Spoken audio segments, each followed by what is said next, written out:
All right, now this is the one that I've really been wanting for you to talk about because MicroBit, I mean, it's amazing. It looks like basically like a computer on a little circuit board. Now, none of these are to scale, but you can see the size of it in the hands of the two students here. Yep. Yeah, It's so really the small, isn't it? MicroBit, yes, and I don't know how much time we have left, but I could talk about the MicroBit for the next 4 hours. Well, no, give These us a good are rundown of it for sure. they are probably the most powerful of all of these tools because, as you so rightly recognise, it almost looks like a computer. It's called a microprocessor, and it does virtually anything. Now, why I can say virtually anything is because see the little gold teeth at the bottom. Yeah. So the little gold teeth at the bottom, I can plug in any one of 400 different sensors, whatever sensors are out there.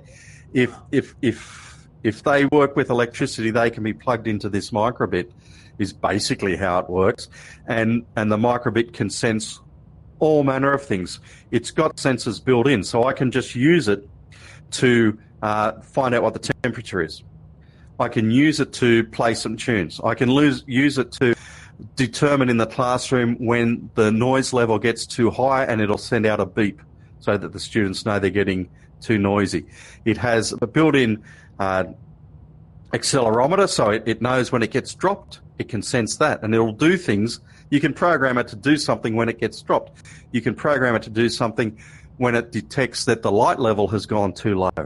You can program it to do almost anything. We used it at a high school out in Western New South Wales where it was used to keep their aquaponics fish alive.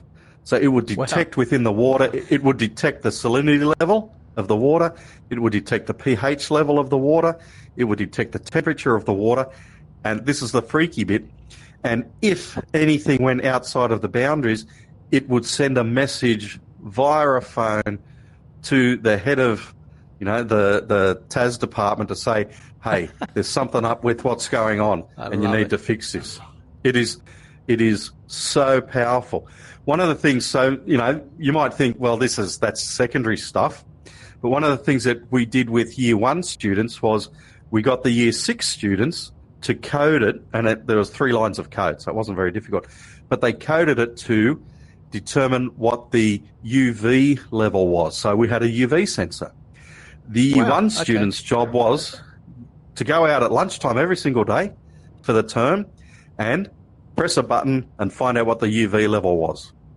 So to give them a number, they'd walk back inside, they'd see where that number was on a chart of UV levels, and they'd say, oh, this is a high level today, so we need to have our hats on when we're in the playground.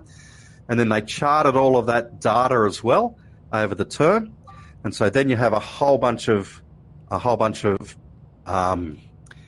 data that you can use in your mathematics and in other subject areas as well. It is such a powerful little device.